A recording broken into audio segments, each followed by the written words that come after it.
everybody. Thank you for joining us in another edition of Texas Guitar Society. We have a two-time doctor in music and guitar performance, Mr. Mike Morey. Professor Mike, he has a vision that I consider to be revolutionary in the area of Dallas because he has a different approach to the guitar education and the guitar pedagogy.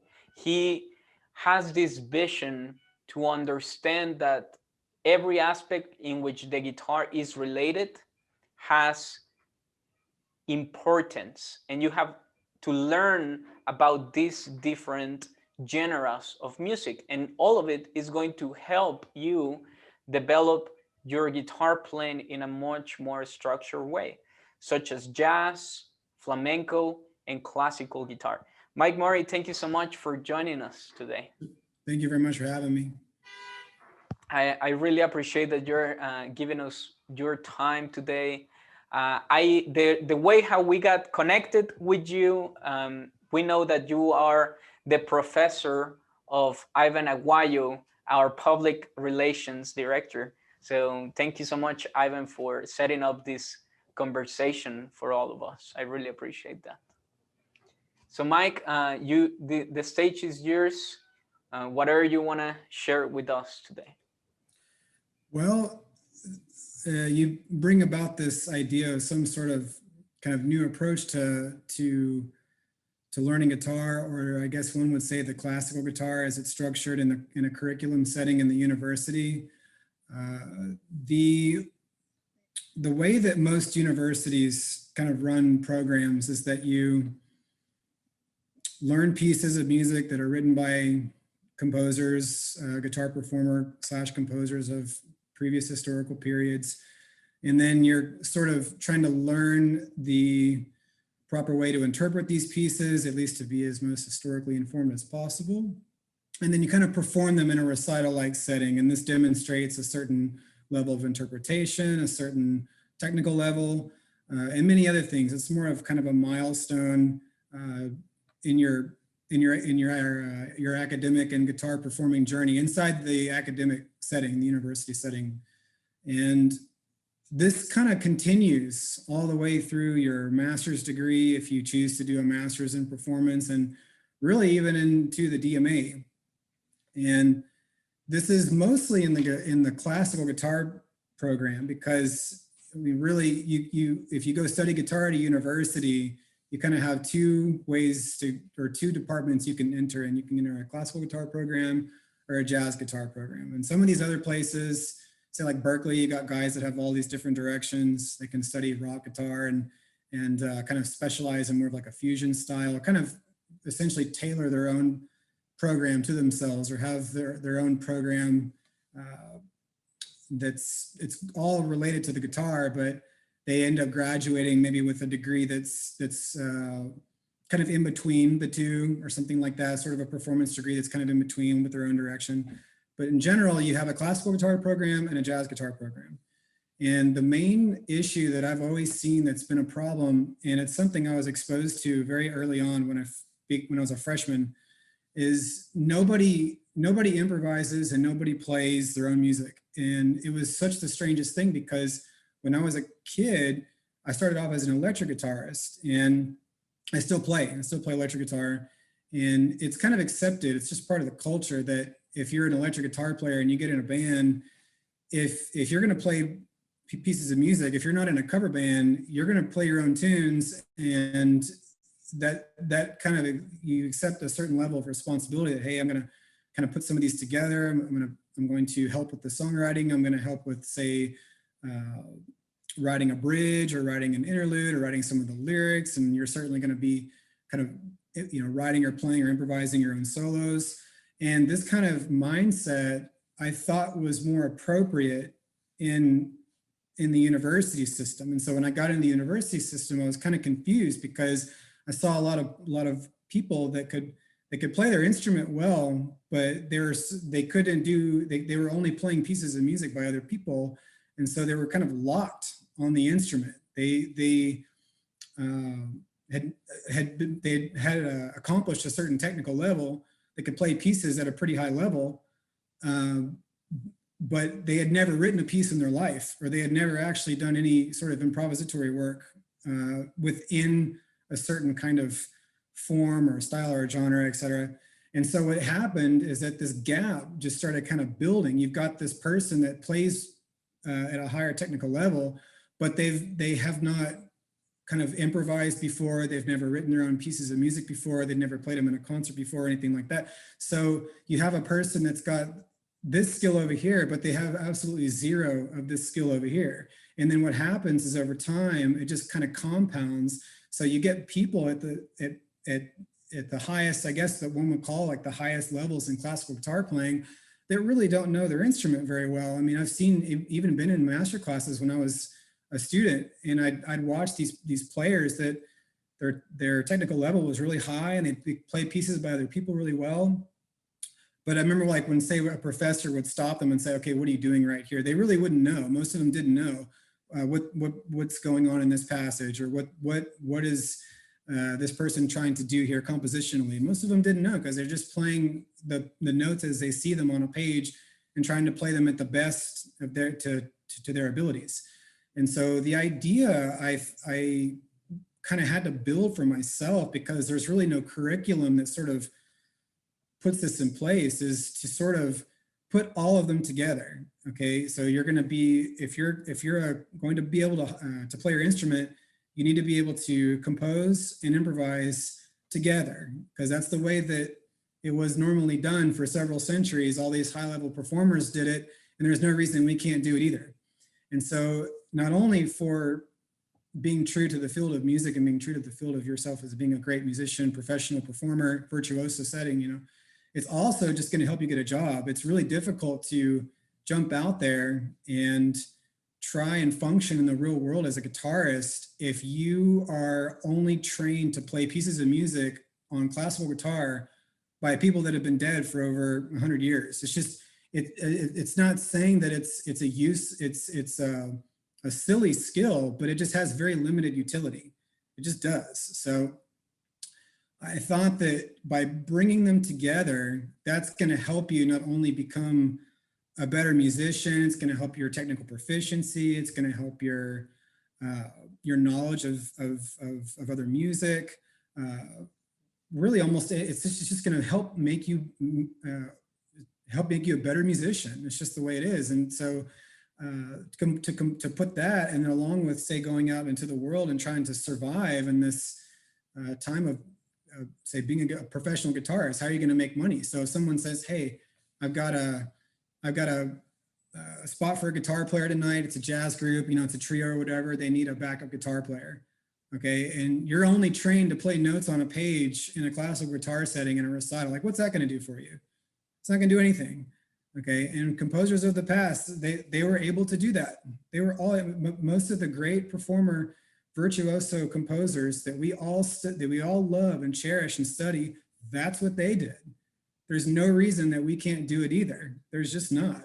The reason why it's kind of so foreign is because they're not integrated at the earliest of levels. So when you teach a new student, for example, to play a piece of music, maybe they're learning a study by Giuliani or Sohr or something like that, try to kind of incorporate some sort of improvisatory exercise from that piece or from that study, so they can gradually gain just a little bit of freedom. And over time, you put them together, and then more freedom starts to develop until eventually you are free on your instrument in ways that you never were. So maybe you can go take a jazz gig, you know, okay, so you say, okay, I need to take some jazz lessons. I need to learn how to read off a chart and learn how to comp and things like that, and play solos over really hard jazz tunes with fast changes. Okay, well, I've never done that before. So you know what? Go to it, learn it, figure out how to do it. And it's not going to come overnight, but it will definitely make you a way better musician in the end. It's a very useful skill. In fact, just kind of admitting something almost personally in my own guitar gig life, I think I've probably made more money just because I can read off a chart than doing any other skill. I mean, I don't think anyone's ever probably a couple of times hired me to play a Bach partita. So it's just a very rare, it's just not going to happen. Okay. But we're going to get more calls for saying something like, hey, we need someone who can do this. And we need you to be able to play these tunes or something like that. Or you might not even know what the tunes are going to be. You just show up. You're the guy that said, put me in, coach. And you just showed up. Okay. And so you get there, you get to the gig and they say, here are the tunes, 1, 2, 3, go. And that's how it goes. And you got to make something happen. And it might not be great, but at least it'll give you that experience. And it starts to build that mindset for you to just jump in there and make something happen. And you might not be super great at it your first time. You probably won't be. And you might have a lot of jazz guys or a lot of guys in this setting kind of look at you like, man, who's this clown? Can't believe we even hired him. Okay. But it at least gets you go, man, I can't just stay in my box and be all snobby that, you know, okay, I played this kind of music in a recital-like setting, but I can't do this here. Well, what I would say is jump out and go learn it, because that's what's going to help you. And it also makes you a better musician. It's just, it's a way to give you another tool to function out there. So it's more of kind of a mindset than any specific curriculum. I would say that it's more just about building this sort of sense that it's okay to not be, first of all, great at every single style of music that you play. I would make the argument that the guitar is probably the most difficult instrument. And I don't mean necessarily to play, I mean the responsibility, because it's one of the only instruments where the technique does not cross over very well from style to style. If you want to be a great flamenco guitar player, great. Try having a great flamenco guy play high-level electric guitar. Okay, it's just not going. You're rarely going to see that. Or have a high-level classical guy, you know, playing really great classical pieces and play them really well. Try to have them go play flamenco like Paco Lucia. Okay, it's just not going to happen. It's just not, the technique is not transferable. Some of it is, but at the highest levels, you're going to be able to tell that's a classical guy trying to play some flamenco, or that's a flamenco guy trying to play some classical. Okay, or that's a jazz guy, has a great pick technique, playing a little bit of classical. You can just tell the guitar has such a big responsibility. There's no way you can master all those techniques and play them at the highest of levels. So I would say have the one thing you really want to do well, one thing that you really want to work on, and then be able to do a little bit of everything else. Be able to play a little bit of jazz, be able to play a little bit of flamenco, play a little bit of electric guitar. Even if someone said, hey, just go play chords in this punk band. Okay, well, how many classical guitarists you think would sign up for that? Okay, would it be because, I mean, and what would those reasons be why they didn't sign up for it? Okay, is it something like, oh no, I just only play these kinds of pieces, that's what I do? Or is it something like, man, I just don't feel comfortable in that environment. I don't really feel that I can make music in that environment. Well, go figure it out. Okay, it might not be great at the beginning, but over time, it will get better. And that mindset is what's going to help you survive out there, and it's what's going to help you be a better musician. If you want to, I mean, all these guitarists, especially classical guitarists, they sit around in these master classes and their little cliques and talk about, oh, you see these little notes on the page, like, look what Bach does here. It's like, man, if Bach were here right now, he'd probably hit you upside the head and say, get out there and go make your own music, just like I did. Okay. I mean, there's a point where you have to start kind of divorcing yourself from playing all these things note for note all the time, and then gradually gain some freedom on your instrument. You've got to learn how to become your own individual on the instrument. So that's kind of, it's more of a mindset. And I don't know how necessarily revolutionary it is. I'm sure a lot of other guys have kind of been a little bit frustrated in guitar programs over the course of time, or at least in their studies, like, hey, why doesn't my professor let me do a little bit of improvisation over these kinds of tunes for a recital? Like, why can't I go to a departmental and just make something up? Okay, I remember trying to do doing that at times, and it wasn't. It was kind of something that was looked at as weird. It wasn't like a deal. It's like, well, I signed up to make some music. I didn't see anybody else sign up to make any music. Because you want to play the same Bach partita 100 times.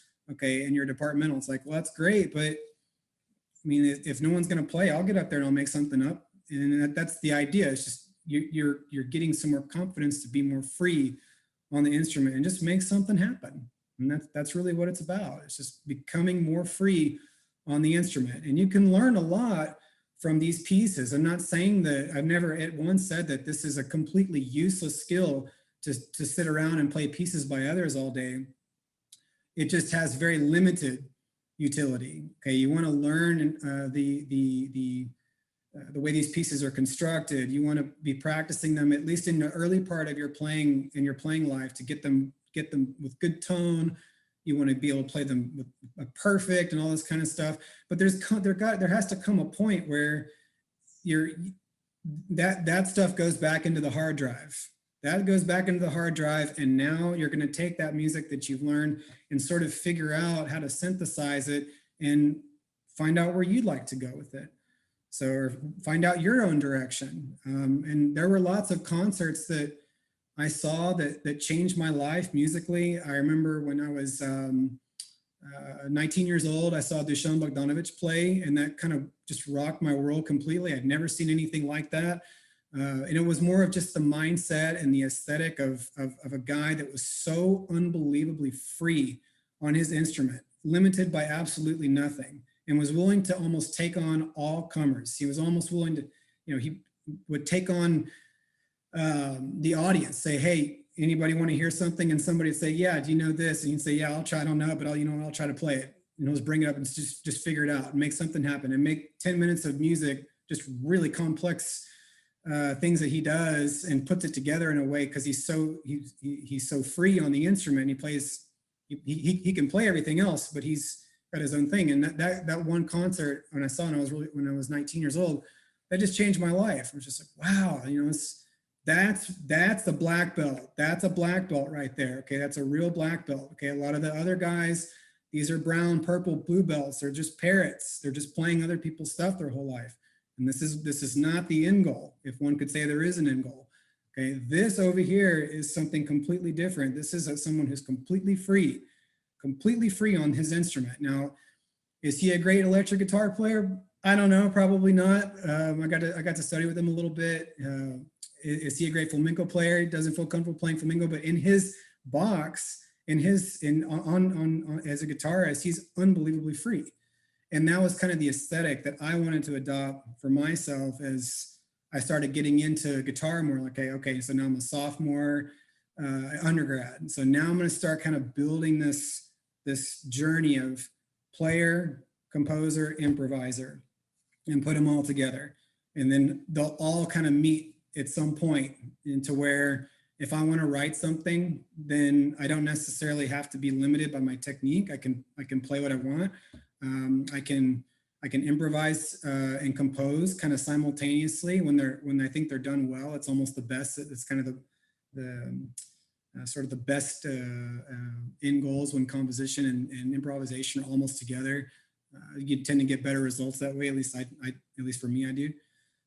So it's more of a mindset. I guess one could say it's more of a mindset, and then over the course of time, you start kind of getting more skills. You get more skills by playing other types of music, by taking pieces that you've learned and figure out how they're constructed, so you can sort of take little pieces from them and then help those fragments contribute to your freedom on the instrument.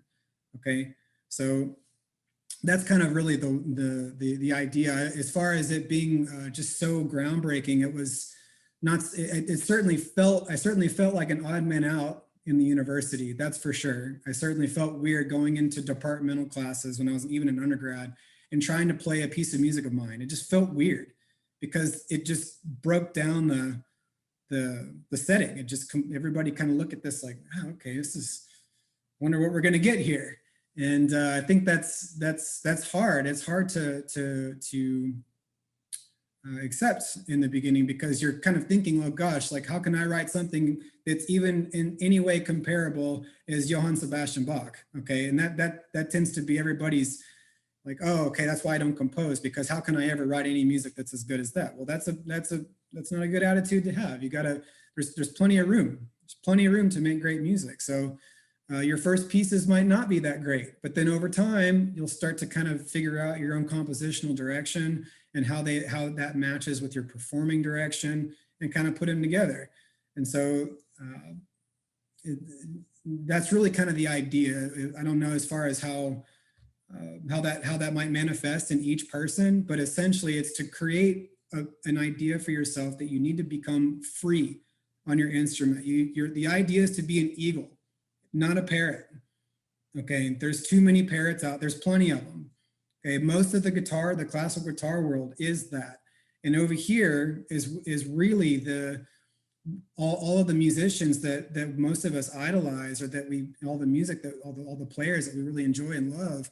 That's what they did, and it's kind of ironic that at least now, due to many historical reasons, that we tend to play their music over and over and over again, and then play it in recitals, and it just kind of repeatedly, and it's just kind of weird. I never really got into that. I never thought that was the end goal, and I would always try to push that on my students, and I know that a lot of them kind of would, oh, this is weird, I'm a little bit resistant to this, and it's just something to at least I'm putting the seed there. I even had a few students in the past, I would say, like, hey, look, this is not what I want for you. I want you to find out who you are on the instrument. Okay, if you're doing this for fun, there's really no reason for me to say anything. But if you're trying to say, take this professionally, or if you want to become a black belt in this, we need to put all this stuff together now. We need to get you to where you're starting to improvise a little bit, learning how to become more free on your instrument, whatever it is, whatever direction you want to go. We're just going to try to tailor it to you becoming more free. Okay, we want to keep having you work on your technique, but still eventually we want to get you to where you're your own individual, where you make a recording of all your own music. Okay, where you're playing recitals of all your own music. Okay, you're improvising up there, and you feel completely free for whatever happens. You make a mistake, and you keep going, and you shake it off with a poker face, and you make something out of it. Okay, and you write it down later or something. Who knows?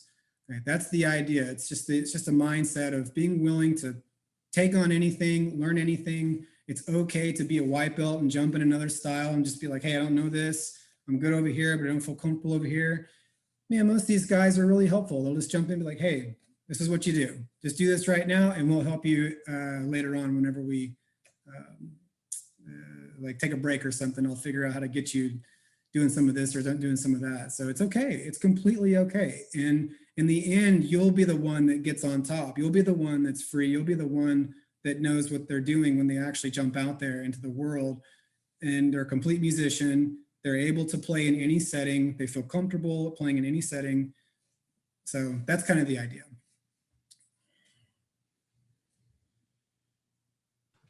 Thank you so much. We have a question for you from Anush, and he says, does this approach fit for the novice guitarist? It is hard enough to learn the instrument. Do you think this will overwhelm them playing different styles? Okay. No, thank you for the question. That's a good question. No, I don't think so. The issue is that the curriculum currently has the student work on really too many things at one time, and that does make it difficult. So, for example, if you're trying to learn a piece of music like a study, okay, your professor is going to say, okay, let's break this down. Let's work on good tone, good phrasing, and all these kinds of things. And this is important. You need to learn those things.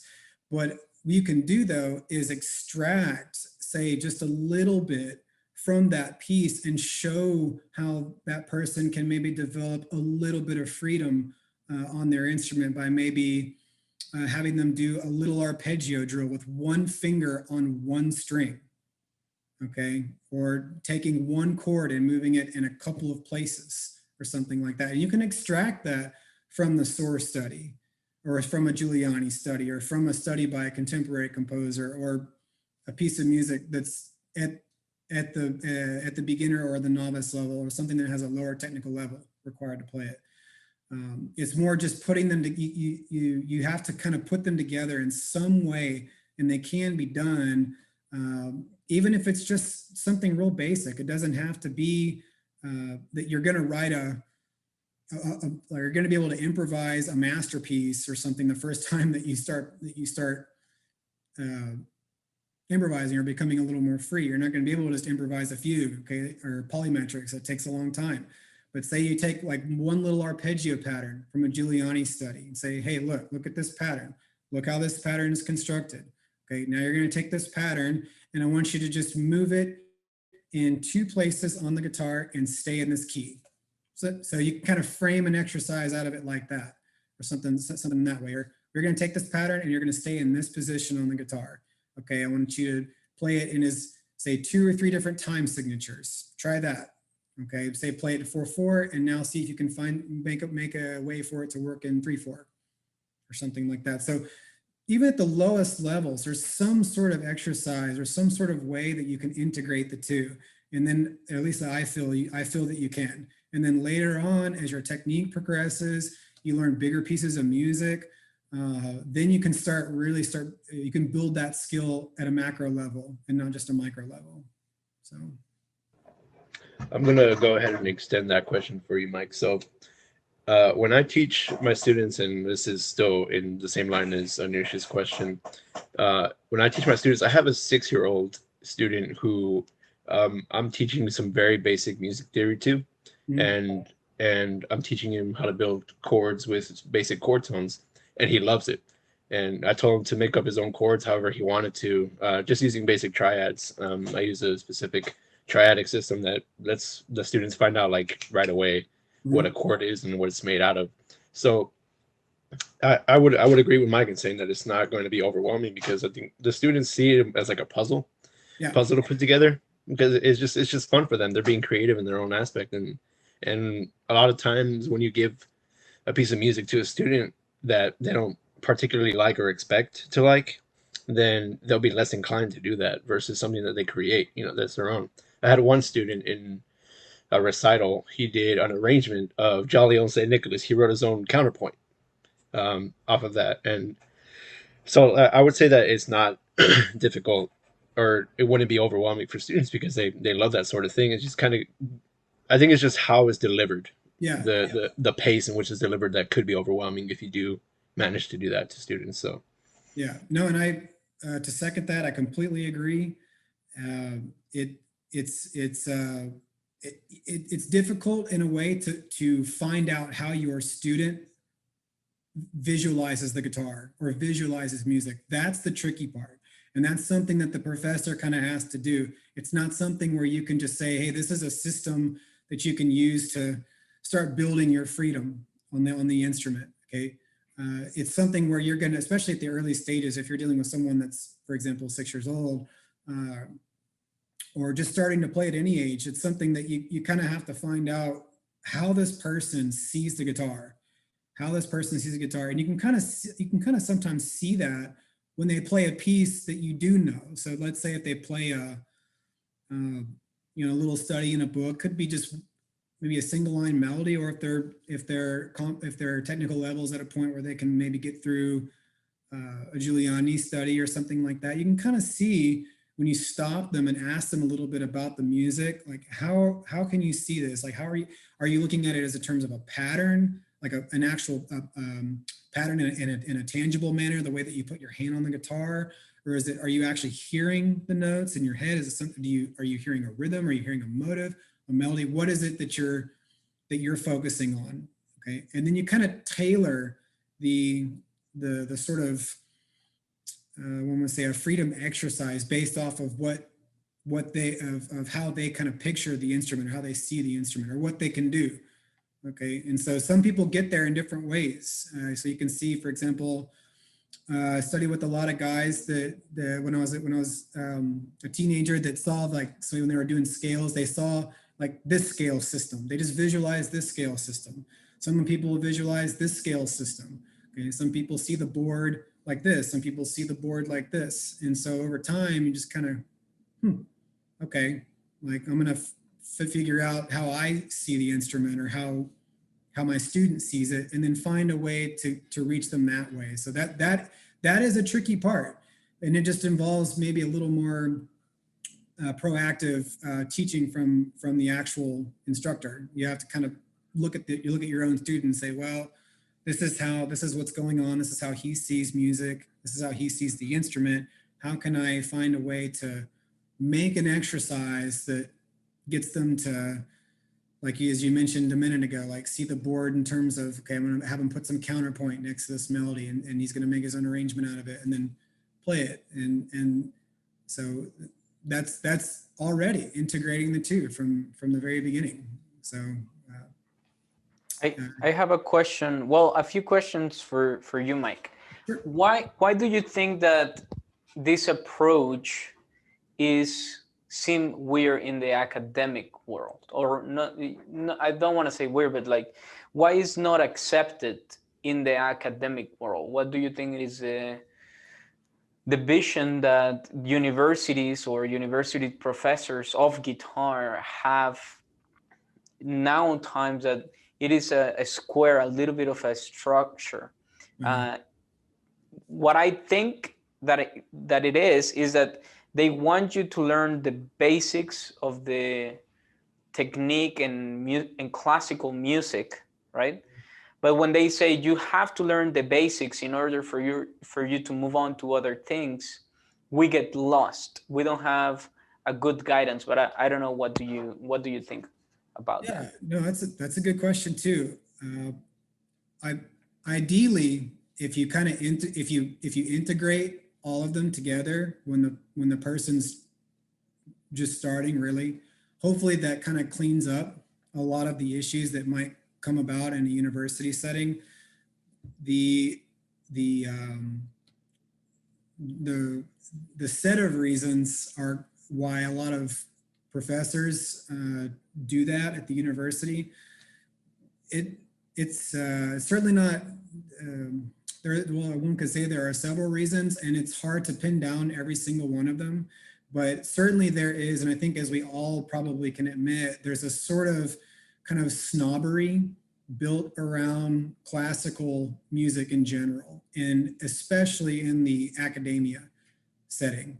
Okay, that kind of trickles down into a lot of departments. And so you'll have a professor that kind of feels as though, well, you need to be playing the repertoire because this is by a well-known composer that's been established and all this stuff, and why this is the way we've always done it. A lot of it is humans are just creatures of habit. We tend to do things that we've always done, and we don't like change, and we don't like being put out of our comfort zone. And that's part of this whole idea is always being comfortable with being uncomfortable.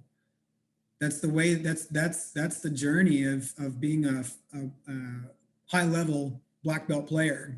Okay, completely free on their instrument. If you have a professor that's always trying to keep you in a comfort zone, okay, that you're going to play these pieces in a recital, like, you know, in a recital setting, learn them well, then it's kind of it's just giving you a very limited skill set, and if that instructor is not at least showing you or exposing you what doing this is supposed to lead to, then that is what I would consider to be that would be a problem. That's not right. So if at least if you're going to have a program where you're playing pieces of music by others, try to get your students to synthesize them to where those pieces kind of become their own, and they can use those and sort of build on their own or build their own compositional and improvisational direction. But there's certainly a comfort zone element. There's kind of a level of snobbery inside the classical music culture, and I would kind of, I mean, at least in my all of the places that I've been at and studied guitar and things like that, and even master classes, I'd say that was certainly there. There's just this element where this is correct. It was almost just the strangest thing. It was accepted as being correct to where no one even questioned it. So I remember, just to give you an example, when I was 21, I played a piece of mine at a master class where Christopher Parkening was the instructor. And I don't think he expected that. I came out of the gate with my own piece of music. And I think he kind of looked at me and he scratched his head and he was sort of like, well, this is great. I'm not sure what I can do. And there's sort of a chuckle from the audience, but and it took a lot of kind of nerves, or I won't say like courage, to play that in front of a well-established player, and a player that's kind of been a big part of the classical guitar tradition, right? So I'm playing this in front of him, and everybody else in the audience just has this kind of look of, I just can't believe he'd do that. And it's sort of weird because I'm sitting here like, wait a minute, is this because you guys are, why would this be? Why is this, why am I getting this sort of reaction? Is the piece of music that bad? is it something where, maybe you're uncomfortable with the idea of what I just tried to do? Did I just try to, slam down a barrier? And to be honest, at the time, it wasn't something I thought too much about. I just went in and played a piece of music I wrote. And I didn't think like, oh, I'll tell you what I'm going to do. I'm going to see what he thinks of this piece, and it's going to be great. I just like, I wrote this piece, and I'm happy that I got through it, and it's mine. And I'm going to see what a well-established classical guitarist that's been a big part of our tradition, what they think and how they react to it. And it was still there, that sort of element of kind of not knowing really what to expect or what to do. And I will say that after the chuckles kind of settled, he certainly was actually very open to finding out how to teach me to play my own piece better. So it actually ended up being a really great thing. So I played it in front of him, and then I remember him saying, what you could really do here on this part, this is a really interesting melodic section. What I want you to do here is use this kind of stroke. I want you to maybe consider a different fingering, almost like the same things that you do in your lessons, right, with your instructors. So it turned out to be a really positive experience, but it certainly was weird at the beginning because you get these reactions like, why is this person doing this? Okay, why don't you play something that we all know? Okay, why don't you play something that gives us an idea of what kind of classical guitar music you like to play or something like that. So it was weird. It was. And at the university setting, it's difficult because you kind of have to play a lot of what your teacher is comfortable teaching. Okay, sometimes they let you sort of go off and kind of play the repertoire you want, but when you're say like doing an undergrad, a lot of them kind of have this sort of program in place to where not only do you play classical guitar, but you play like a specific group of pieces. Okay, for example, like the Villalobos preludes. Okay, everyone goes through. It seems like everyone goes through those. Everyone goes through some source studies. Everyone goes through some Targa studies or something like that. It seems like almost everyone kind of has, like they choose those pieces, the same pieces over and over again. And if you can synthesize them and make them your own, that's the idea. At least kind of use those, like, I wonder how these can help me in my direction.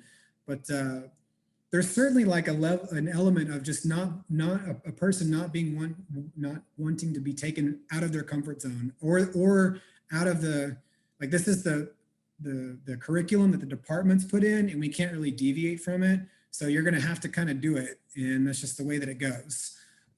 So that's, I mean, there's a lot of other reasons as well, and but say like in my own background, I can say that probably the biggest one is just sort of an unwillingness to jump outside of a comfort zone, a certain element of snobbery that comes along with kind of being a classical musician, like, oh, I play Bach, I play Beethoven, something like that. It's like, man, I don't care what you play. Do you play or not? Kind of thing. Like, I'm not really, I don't care what kind of music that you're going to play for this recital or whatever. I mean, that's great. Okay. Did you write it? No.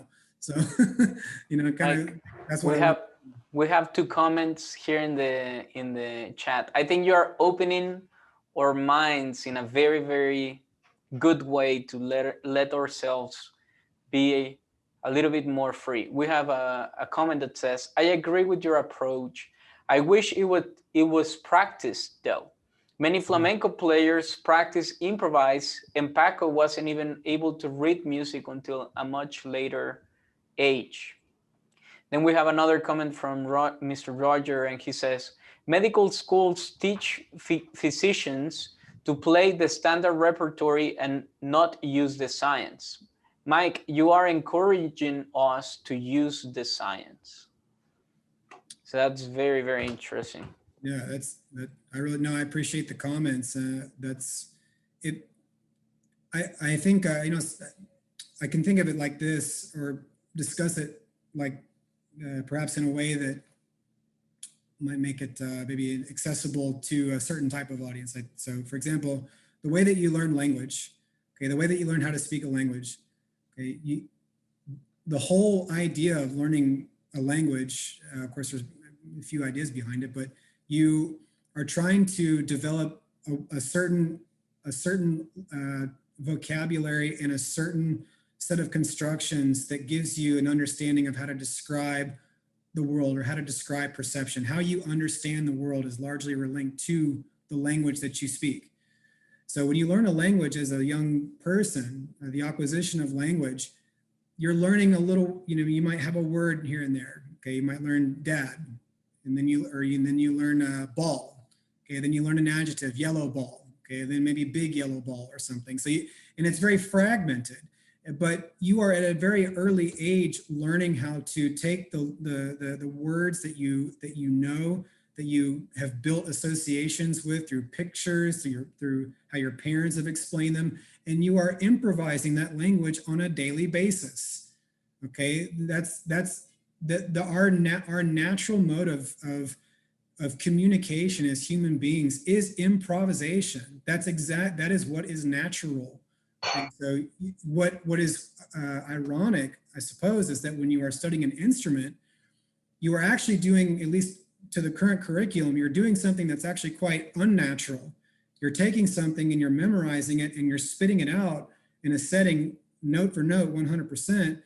And it's sort of kind of completely against what you as a human being are kind of doing on a daily basis. When you live through the world, you kind of try your best to plan out certain templates for yourself, like, oh, I want to be here at this point in my life, and so I'm going to make a template for myself and put the right things in place in order to achieve that. But along the way, you don't know what's going to happen. You're going to have to improvise. You're going to get lots of curveballs. You're going to get all sorts of different things that come your way, and you got to figure it out. And same thing when you speak a language. You're just this conversation, for example, is highly improvised. Okay, now I feel comfortable talking about these topics because I've talked about them several times to students and other people. But overall, I'm taking the vocabulary and sort of improvising through a level of a type of questioning in this template, and that's really what is more kind of akin to, or what's more natural to daily living. Okay, so I think that that's something that can also be kind of mentioned is just the idea of taking something and synthesizing it and learning how to make yourself free with it is really what the goal, or if one could say there is a goal, should be. So it's just kind of taking the same things that you already do on a daily basis and you don't realize it. You live life through improvisation. That's just what we do. And you do your best along the way to minimize the curveballs and maximize all the great things that are going to come your way. But for the most part, it's improvised, and that's just how we do it. And so as a musician, what more joy can you have than to take something that you kind of a sort of template and then see what you can come up with? That's really what's natural. And that I'm surprised maybe in the past that hasn't been put in place more rigorously and given people maybe as much joy. Maybe they feel like, oh, I'm not good at this. I can't do this. This is too difficult.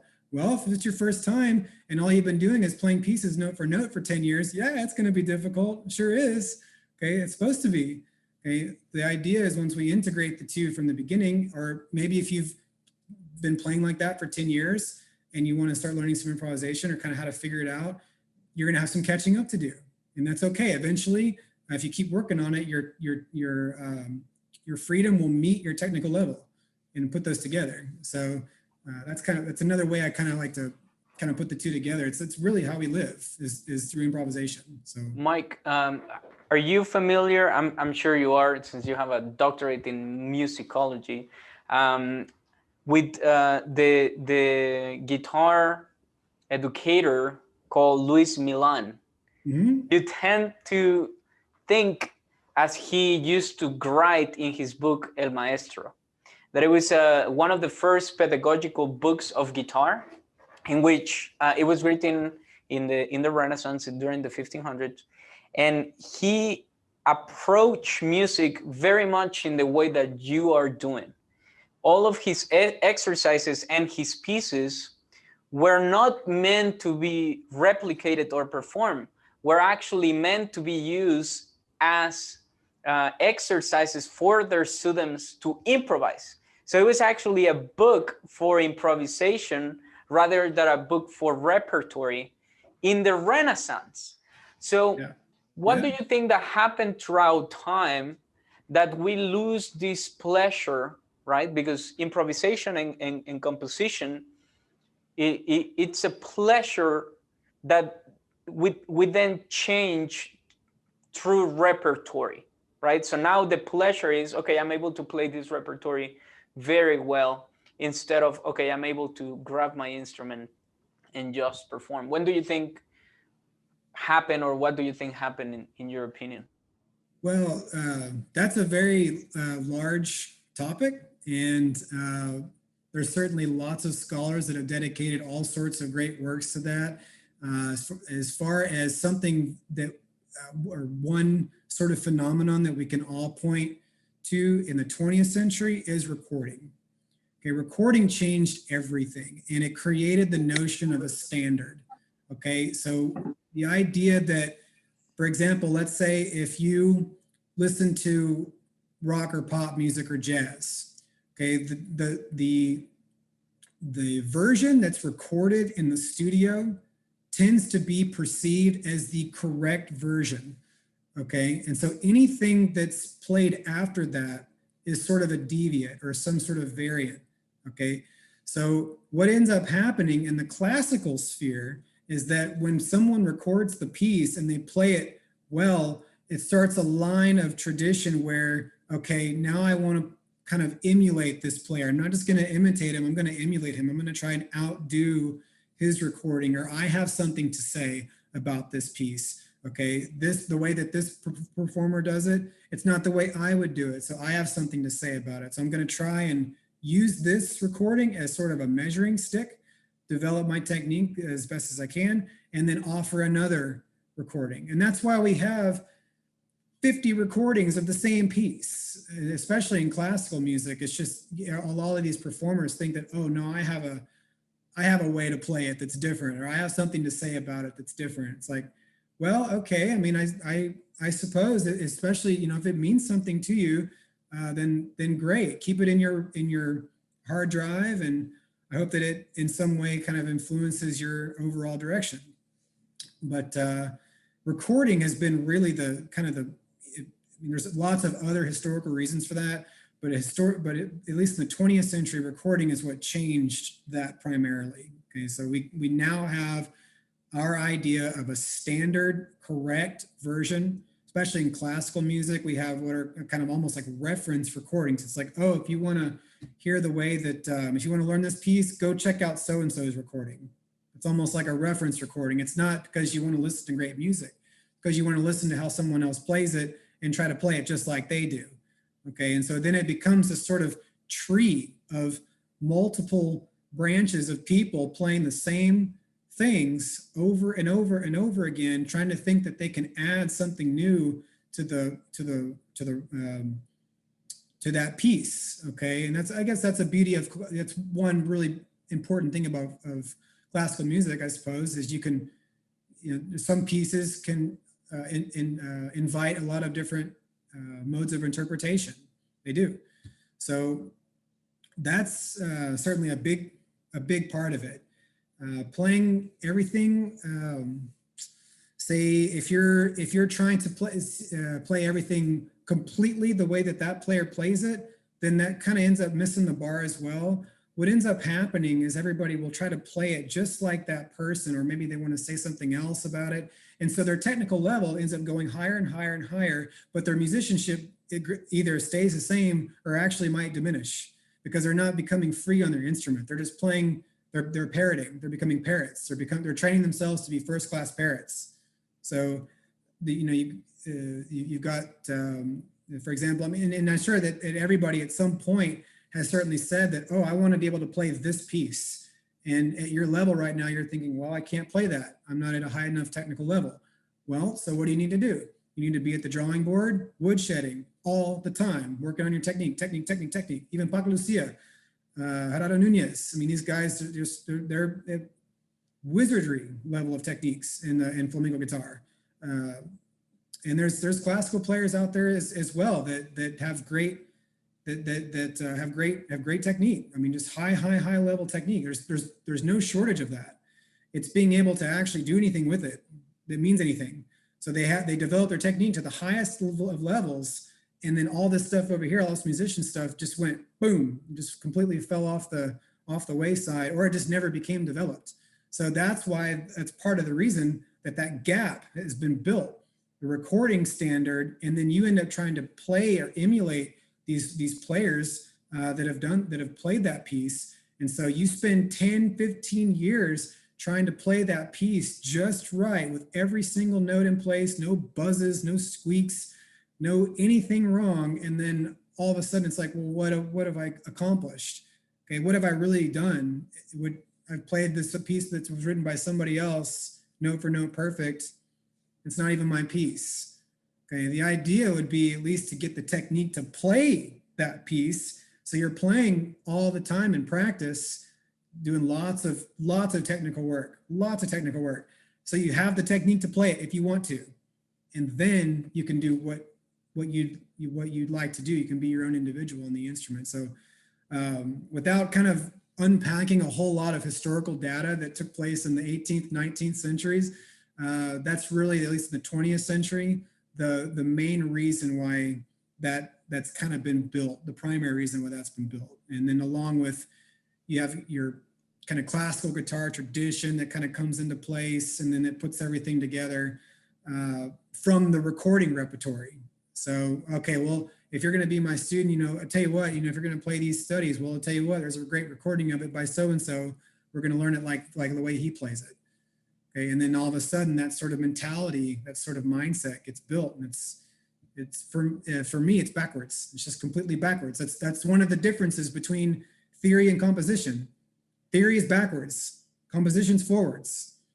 Okay, so if you could there's a lot of guys that want to be theorists and things, and that's great.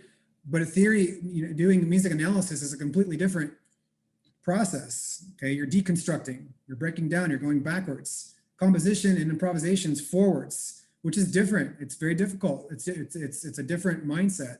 And if you've never done it, and you've only, I can analyze these pieces, interpret these pieces really well, I can play them in a high level, you're going backwards. You went backwards to play the piece just like this person, but you've never taken something on your own and tried to go forwards with it and work it on your own. So, Mike, we're having a great conversation in the chat. Virgilio says, do you guys see this phenomenon in other instruments, like between piano, jazz, synthesizers, etc.? Or is this mainly a big issue with classical guitar? And Mr. Ryan Mulqueen says, it tends to be a problem in classical music education. Even in musicianship classes, they don't really teach you how to improvise. It's very much focused on reading music and teach auto skills. Yeah. Then Mr. Jeremy says, it's nice to hear this, Mike. I have the same philosophy. As a community college guitar program, the first lesson was always teaching the students how to improvise and compose from day one. Learn to read later, the same way we learn language. Students need to discover their own voice. Music is about self-expression. For more advanced students, I agree it is important to study multiple styles even show students how to play classical pieces in different styles. Then Mr. Vigilio says, I wonder if it's part of the reason it's because it could make it easier to grade or assess a lot of students if they all play the same stuff. It's interesting, reminds me of standardized testing in other fields. I like the thought of classical approach as theory and not application. Yeah, that's it. You'll find it in a lot of other fields, a lot of other music fields. This idea of being free, being more free, and some of it just comes with the mindset of those fields. So, for example, in the jazz department, I met a lot of guys that were just totally open to playing anything that they saw. They would just, oh man, I don't know how to do that. You know what? I'll jump in there and figure it out. Because I had a lot of jazz students at the university, and they'd never played classical guitar before. Now on string guitar, but I was more interested in just kind of working and feeding off with them. And our lessons kind of ended up being more of like a creation session and seeing what we could do together. Some of them high-level jazz players, but that mindset was more in jazz, and it's also kind of in place in certain, it could be a university thing, a specific university that kind of puts that to be more of a hallmark in the program. Like, okay, we're going to play new things. We're going to get our students to improvise and things like that. But I noticed and it's certainly accepted in a lot. In, say, you play rock music. If I play electric guitar as well, you certainly have this sort of understanding that you're going to be playing your own solos. You're going to be improvising and playing your own solos. It would be weird if you played the same solo the same way every time. It's just, that would be weird. Okay, and so that mindset, I think, was what helped me kind of was weird at first, but that's why I was so confused in the beginning when I went into classical music, because I came from a rock music background. I played in rock bands when I was a teenager a lot, and then I started studying classical guitar as a teenager. But I had that mindset of, we're going to make something happen. I don't care what it is, but we're going to find a way to make some music happen. And so I took that with me, and that was sort of accepted in rock music. It's accepted in jazz. It's accepted in a lot of other styles and genres of music and types of music. But in classical music, and especially certain universities and certain instruments, especially instruments that have a really long kind of pedagogy that's sort of linked to big name composers. So anyone, for example, think of all the classical guitarists that love to claim that Bach wrote guitar music. Okay, we've got a big B in our repertory. We got one of the big Bs. We didn't get the other two big Bs. We didn't get Beethoven or Brahms. We didn't get Bieber either. That's a good thing, maybe. So, but we can claim Bach. Okay, but think of all the other instruments that can claim. Okay, well, I have all this. I mean, these huge 19th century composers that have written for the instrument, say like Liszt or Brahms or Schumann or Schubert. I mean, these kinds of big composers that are in the Western music canon. Okay, those instruments that have repertory by those composers tend to have that sort of that note for note tradition, that sort of parroting tradition still in place. That's why it's a little bit weird in the guitar program, because the guitar kind of rules the world outside of the university. It really does. I mean, you think of all the music that people listen to on a daily basis, most of it has guitar in it. Okay, rock music, pop music, most of that music has guitar in it in some way. So outside the university, people love to play the guitar. It's portable, it's cheap, it's light, and it doesn't wake up dad or mom when you're trying to practice late, but a trombone will.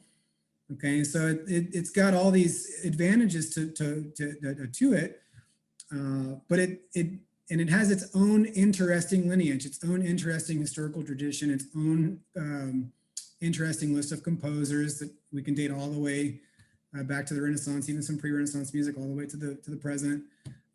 That doesn't seem to get looked upon or looked at as serious when you're talking to, say, a violinist. And that's something that we always, as guitarists, have to deal with. I remember, for example, if if you're going to be in a strings division of a concerto competition, if you're going to go up against somebody playing the Mendelssohn Violin Concerto, if you play anything other than the Concierto de Aranjuez and you don't play it perfect, you're probably not going to win that match, because you're comparing work to work. You're not just comparing player to player.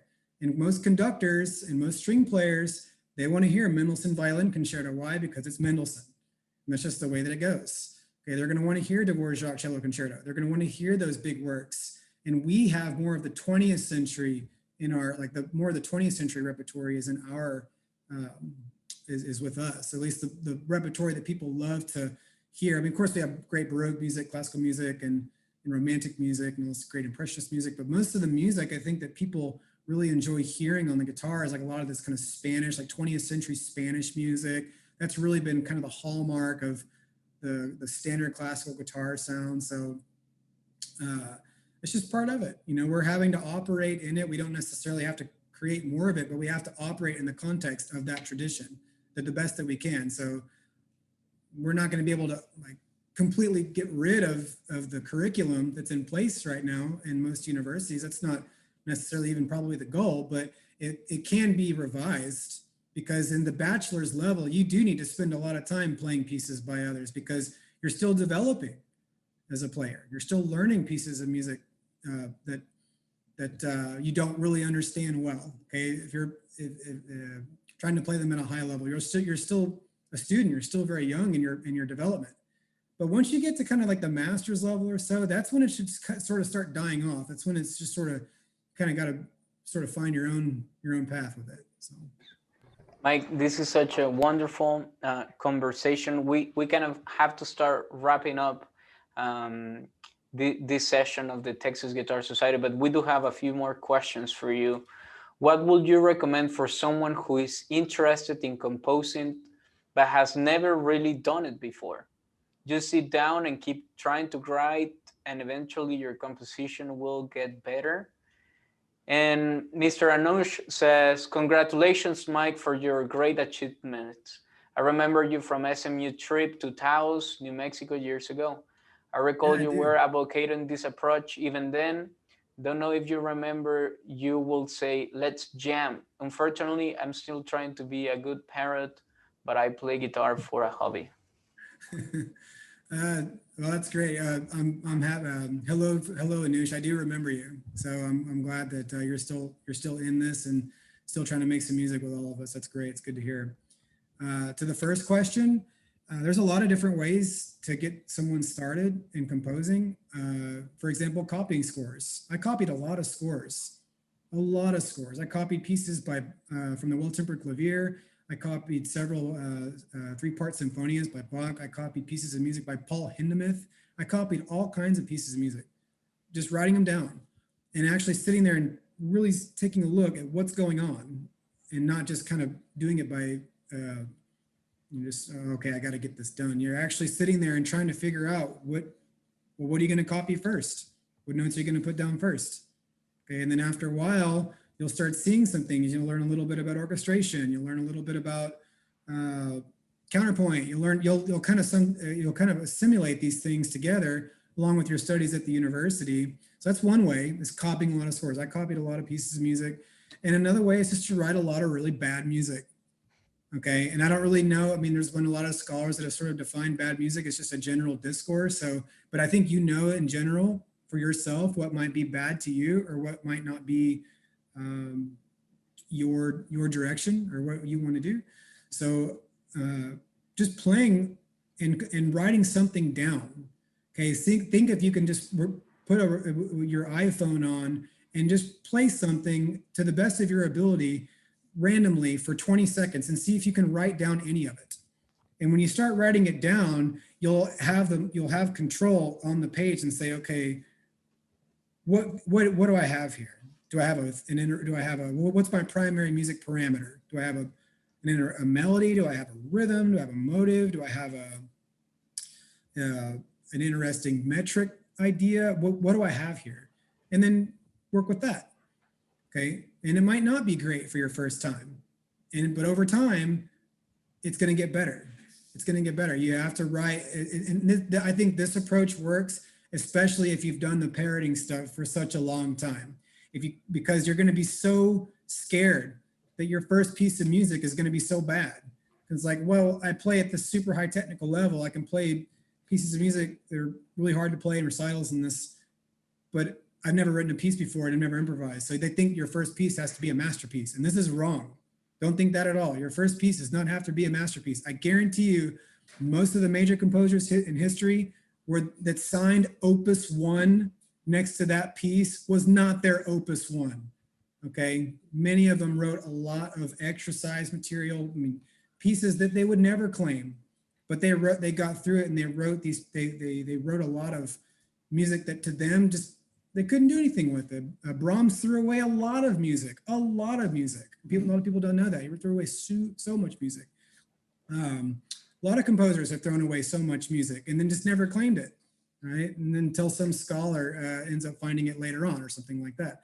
So that's another way. That tends to help the students that have been playing for so long that are nervous to try and compose for their first time. Okay. Another way, what I would also suggest is learn how to play the piano. That's way number 3. So I play the piano, not at say like a concert level, but I play enough to know how to see how to see what I have musically a little bit better, because the guitar is kind of limited in certain ways. The piano at least gives me another way to think about music and another way about composing. And you can, for example, you know, if you already play, then you can sort of start kind of fiddling around and seeing, okay, I played something, write that down.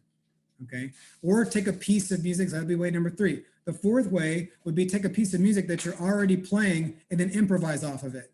Find the most important part of that retains that piece of music's identity, and then improvise off that piece. So let's say you're playing a piece of music by,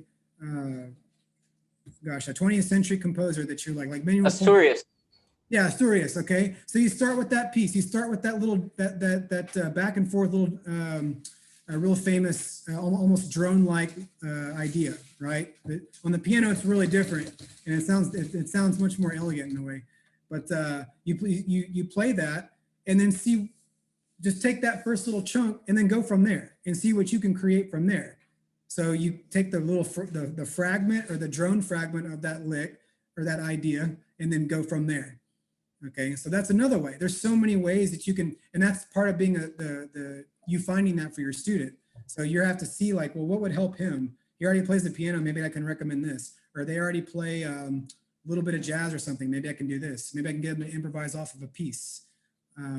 Can't tell you how many times we've made lots of great music at the universities. Just like, we'll take a chart out, put the chart up, let's say like a standard, and then just press record. And some of it might have been really bad, but some great stuff came out of it too. Some pieces that I've written were all like generated from doing some dynamic improvisation with another guitar player. And then I ended up going, hey, what was that? It was kind of interesting. And luckily we have it on camera, so I don't have to, or we have it on audio, so I don't have to ask you what you did because you won't remember. And so I go back, think of it, look at it and go, that's interesting. Let's see what I can do with that. And then start working it, start seeing what you can do with it. Kind of think formally what you can do with it, what you can do with it metrically, what you can do with it melodically, and then it just starts to build. And you might end up going all the way to the end and you think, oh man, that was terrible, I'm gonna throw it away. That's okay.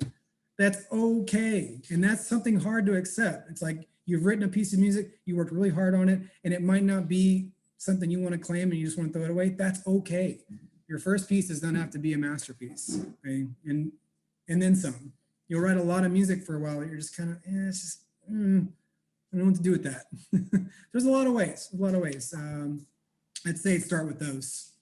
Mike, thank you so much. We're now running out of time because I have to close down this school and it's getting a little bit late, but I really appreciate your time. This seems to be a topic that the community is really, really enjoying, including myself.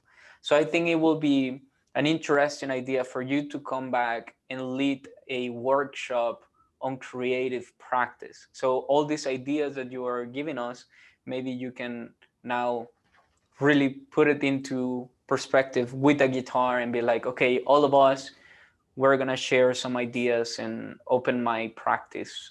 I think that will be something that the community will really enjoy. I just want to give a quick announcement to everybody that we are having a bunch of events coming up. On February, all of our talks are going to be around this topic. We call it, this series, the secrets behind the strings. We're gonna have Dr. Brian Burns next Monday. He has a compendium of repertory that he thinks this is a repertory that that has to be performed, and has created a series of techniques based on that repertory. And then we're gonna have Mr. Jeremy Garcia talking to us about flamenco, and it's going to be a great, great talk.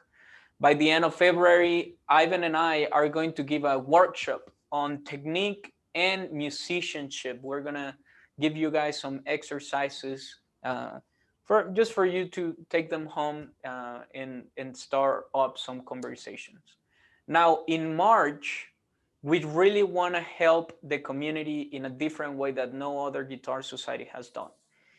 And we are going to bring advisors on careers. So we're going to have our first talk in March is going to be an insurance broker. And she's going to be telling us about, okay, I have an expensive instrument. How can I insure that instrument?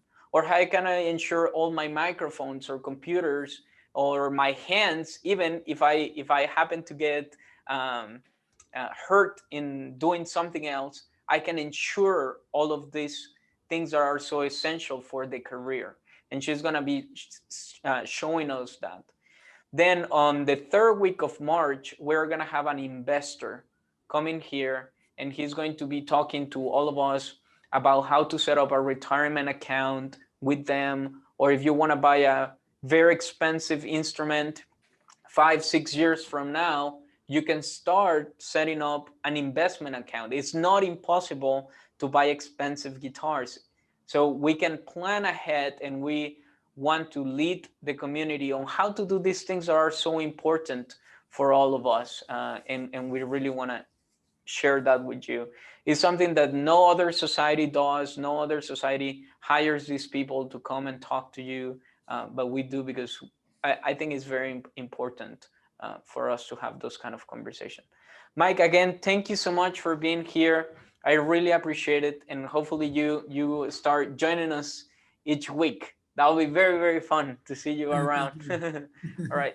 Thank you, everybody, and we'll see you next Monday. Have a great night. All right. Take care, guys. Bye-bye.